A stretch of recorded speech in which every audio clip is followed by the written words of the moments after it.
Next question. Where do I start with check-ins on my husband after he opened up about porn addiction? Needs to be a communicated plan. Y'all got to sit down and have a plan. Yeah. What you can't do is your husband opened up and, all right, well, let's hope it gets better.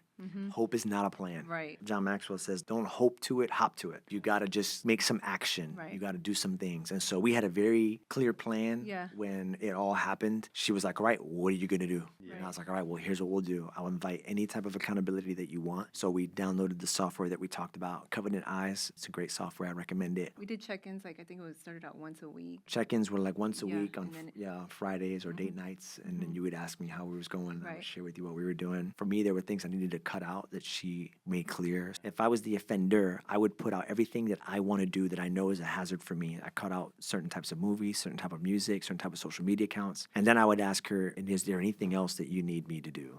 And then I would say, if it's your husband, like, don't be afraid to ask the tough questions. Like, well, I'm afraid of his answers. I'm afraid of his response. Ask him anyway, and just make it safe. Make it safe for him to be open, to be honest. Right. Yeah. Just don't stop asking. Yeah. And about making it safe, I think that's super important if you're the spouse. You don't want them to like close off to you. If every time they tell you, like maybe you do a check-in and then they tell you, yeah, this happened, and you start bugging out over it, they're not going to want to talk to you again. Acknowledging, well, that hurt that you did that, but you're better than that, and encouraging them as well. But just being careful, again, with your words, because that person holds the key to your heart. Yeah. So you got to be really careful with that. You got to be okay with all the questions. If you're the one who offended, you got to be okay with all the questions and just answer them best you can.